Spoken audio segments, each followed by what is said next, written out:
Let me preface this by saying that LeBron James becoming the leading scorer of all time and amassing over 40,000 points in his career is incredible. It is legendary. With all that said, let's really talk. Obviously, we've discussed the GOAT debate here on GOATcast, sometimes even under the guise of an analysis of different metrics. This debate has about three sides. Those that believe Michael Jordan is the GOAT, those that believe LeBron James is the GOAT, and those that don't really care. You all know what side I'm on, and there's a few things someone would have to do to change my mind. Most have already made up their minds on this topic since Jordan has been retired for over 20 years and LeBron is on the downside of his career. So my first question now in this current day and time is, why are we allowing certain accolades to be boosted for one player but was a moot point for another player? Although most of the pro-LeBron committee already had him as their GOAT before he trumped Kareem Abdul-Jabbar, but once he did, it seemed to give them an even larger amount of ammo to declare and crown LBJ the GOAT without question. Even then, a few others started to straddle their opinion and kind of jump ship from Mike is their GOAT to LeBron, which is fine. That was a major accomplishment and a cherry on top to an incredible career that's surprisingly still going. But why did that push LeBron over the top for them and or solidify it for others, when ultimately and oddly, those same figures completely overlooked that accomplishment when it came to Kareem Abdul-Jabbar? It seemed once Mike had finally hung it up that he was the consensus GOAT, with Kobe being the one name that was being passed around as possibly being on par or able to take that crown.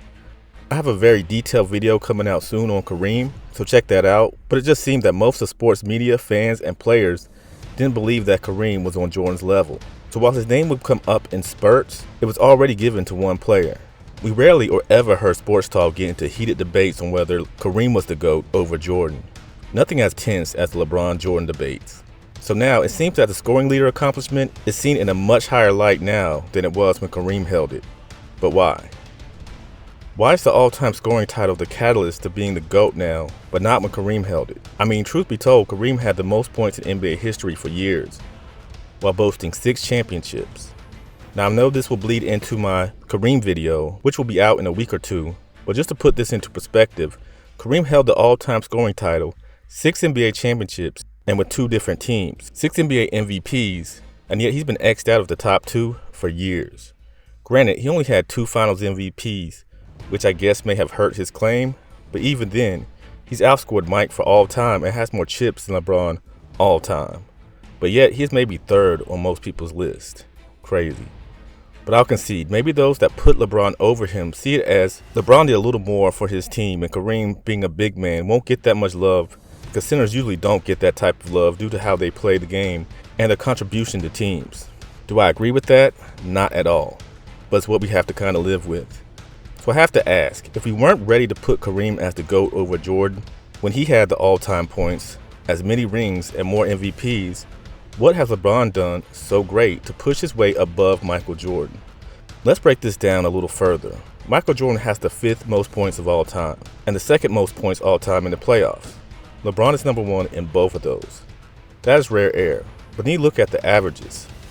Michael Jordan averages the most points per game in the regular season and playoffs, all time, 30.1 points per game and 33.4 points per game, respectively. So then now, I have another question. How are MVPs, Finals MVPs, All-NBA players, All-Stars, etc. measured? By accumulated stats or by averages? Case in point, it was recently revealed that Draymond Green has made more three-pointers than Larry Bird. Yes, Larry Legend himself. So does that now lead us all to believe that Draymond Green is a better three-point shooter than Larry? Once you look deeper, Dre is only a 31% shooter from 3, while Larry Bird is almost 38%, which means he was more efficient at the shot. He just didn't shoot it at the clip that Green did. So again, would voters of awards look at the accumulation of a stat line or the averages? I think we know the answer, but if not, of course. The average is the stat we heavily consider when awarding players. It's why Joel Embiid was the consensus MVP earlier this season, averaging, I believe, around 35 points per game, while at the same time Shai Gilgeous-Alexander had more total points due to him playing in more games. This is where they lose me a little. As I prefaced this video, it is absolutely an accomplishment and should be a bullet point on his overall career resume. But how does that diminish the fact that overall in his career, Jordan averaged the most while LeBron's only at 7th in points per game average. As many people say and think that 40K will be unattainable in many of our lifetimes, we completely overlook that 10 scoring titles is an insane accomplishment and probably won't be toppled either in most of our lifetimes, even in this age of crazy offense. So I'm a little lost as to how that catapults James over the others in the GOAT debate. Then I heard Nick Wright talking about peaks and how LeBron may have sustained a better peak than Jordan. And that is why he's placed him without doubt as the GOAT. And the total points just pushes him ahead. So let's look at their peaks. Now is where I use some of my own opinion to break this down. Just for the sake of this argument and analysis, I will give each player 6 seasons at their peak. For Jordan, 1991 through 1998, which is technically 6 seasons, since is it really fair to use the 94-95 season where he only played a small portion of it? For LeBron, in my personal opinion, I feel his peak was between 2013 and 2018. Again, 6 seasons. So let's look at these players at their peaks. First, let's look at the regular season numbers. LeBron James in the regular season for those years has a 331 and 161 record for 67%, 26.4 points per game, 7.5 rebounds per game, 7.6 assists per game, 1.4 steals per game, 1 MVP during those years, and 2 finals MVPs. Michael Jordan in the regular season for those years had a 388 and 104 record for 78%. He averaged 30.5 points per game, 6.2 rebounds per game, 4.8 assists per game, 2.2 steals per game, 4 MVPs during those years, and 6 finals MVPs. And since we now are focused on accumulated stats, let's look at their totals during those years. LeBron James, 11,993 points, 3,472 rebounds, 3,457 assists, and 671 steals. Michael Jordan, 14,804 points, 3,025 rebounds, 2,357 assists, and 1,087 steals. So there are their numbers from averages to totals and their peak, or what I believe are their peaks. Both good to great, but puts in perspective the things they were doing during these years. Now let's look at the playoffs. LeBron James in the playoffs for those years has an 84 and 40 record for 67% again. He averaged 29.4 points per game, 9 rebounds per game, 7.3 assists per game, and 1.8 steals per game. Mike in the playoffs for those years had a 90 and 26 record for 77%. He averaged 32.4 points per game, 6.2 rebounds per game, 5.4 assists per game, and 1.9 steals per game. Their totals during those years were LeBron 3,636 points, 1,124 rebounds, 915 assists, and 224 steals. MJ 3,776 points, 719 rebounds, 622 assists, and 218 steals. LeBron had a few more games than Jordan during these years, with playoffs only having a 5-game first round. So still, the numbers are solid for both, but the difference is winning, a big-time metric for greatness in my opinion. But let's look at final performance during those years. LeBron James in the finals during that period was 2-4 with a 12 and 22 record for a 35% win percentage. He averaged 31.1 points per game, 10.6 rebounds per game, 8.1 assists per game, and 1.8 steals per game. Meanwhile, Jordan in the finals was 6-0 with a 24 and 11 record. That's good for 68%. He averaged 33.6 points per game, 6 rebounds per game, 6 assists per game, and 1.8 steals per game. The totals in those games are LeBron 1,045 points, 368 rebounds, 274 assists, and 64 steals. Michael Jordan 1,176 points, 211 rebounds, 209 assists, and 62 steals. With no game going to 7 and never being swept in the finals, Mike had one more game in the finals than LeBron. LeBron put up some numbers during these games, as we see, as did Jordan. So as we see, sometimes the totals are misleading, but as is usually the case with measurement of how great a player performed, the averages show just what these guys were doing on the court, and since both played different positions and roles, their respective averages and totals reflect what they brought to their teams. But let's look even further at how them being on the court with those teams affected winning with their win shares for their peak years. In the regular season for those 6 years, LeBron James had a 14.3 win share, while Jordan had an 18.2 win share. If you don't know what that is or means, win shares are the estimated numbers of wins contributed to a player. So as you can see, both made big impact on winning for their respective teams.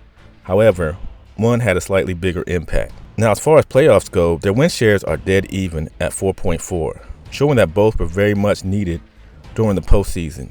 Just for historical purposes, since everyone likes to say Scottie Pippen carried some of those Bulls teams, he had a 2.6 win share, and we'll add in Dwayne Wade and Kyrie Irving's and LeBron's peak years, and Wade averaged 1.5 win shares, while Kyrie averaged 2.5 in the playoffs. So looking at the totality of this, at their peak, or the peak I chose, Mike mostly led in the points and at times steals department, but LeBron regularly led in rebounds and assists. What makes Michael's peak look partially more impressive is the sheer amount of winning him along with his Bulls teammates were able to do in that time frame, while he also put up record-breaking averages and solid numbers. LeBron's numbers show that he was doing a little of everything for the team, but just fell short in winning consistently through those years. And from the eye test, some will say, well, LeBron had more of this, or Jordan didn't have many of that, which is to be expected as both played different positions, and the NBA in the 2010s was changed the way they play. So comparing position basketball to almost positionless basketball, it's hard to do and skew some of the numbers because guys are not stuck to playing in one aspect of the game or certain defined roles for that position. I know there will be those that argue that LeBron's peak was longer, or why not show Michael's peak when he didn't win rings? And that's fair. I chose this stretch because these, in my eyes, and I watched both, were the years where they had gotten over the hump and were settled into their primes. Yes, LeBron had some solid years before, as did Jordan. Yes, Jordan lost a little more early in his career, as did LeBron. But I do not think those years either man was in his prime and has shown the maturity, mentally and physically, to be at a championship level. Either way, this shows just how good they were in their primes and how I believe Jordan was just a slight step above at his peak. Late career impact. We've heard it many times throughout the past couple of years. LeBron in year 20, LeBron in year 21, LeBron at age 37, 38, 39. Now, I'm not downplaying what LeBron is doing at all. I'm 43 years old and am amazed at what he's able to do with his body at nearly 40. I couldn't if my life depended on it. However, as said earlier, the game has changed from an offensive perspective, for better or worse. So him being able to do some of the things he's been able to do comes with a new style of play. We often look back on Michael Jordan's Washington Wizards years as a bust. Much older Mike, becoming minority owner and vice president of basketball operations, decided to lace them up one last time to sell some tickets and maybe even add to his hardware. Could he truly help the Wizards that only won 19 games the year before Jordan came back to basketball, and was it truly a failure late in his career? Let's actually look at their impact late in their careers. Granted, LeBron is still ticking, so this might be a moot point if he plays 4 or 5 more years, but we'll go by the last 2 for both. LeBron in the last 2 seasons at age 37 through 38 and 38 through 39 is still the first option for the Los Angeles Lakers. At age 38, he led the Lakers in points throughout the 2022-2023 season and helped them get to the playoffs and ultimately to the Western Conference Finals, where they would be swept by the eventual champion Denver Nuggets. LeBron would average 28.9 points per game, 8.3 rebounds per game, 6.8 assists per game, and 0.9 steals, with a 5.6 win share. Good stuff. Couple that with this year, where he's leading the team in points, assists, and steals with 25.3 points per game, 8 rebounds per game, 1.2 steals per game, and has a 6.3 win share. So Michael's numbers can't be anywhere in that stratosphere, right? Well, yeah, you're right, as Jordan wasn't nearly that potent offensively, but herein lies the meat and potatoes. He was still a really solid player. In fact, in 2001-2002, Jordan was taking that young Wizards team that only won 19 games the year prior above and beyond and had them in playoff contention, as well as he had himself in the MVP running. Old man injuries just crept up on him and took him out for long stretches, which eventually led to them missing the playoffs. What may surprise some, though, is what he brought to that team.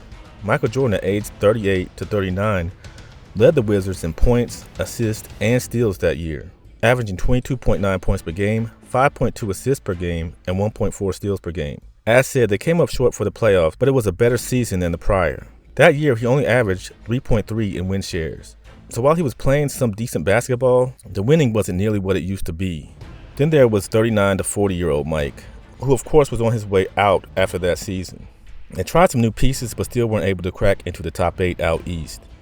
40-year-old Mike led his team in steals that year, but young Jerry Stackhouse took the reins and led in points and assists.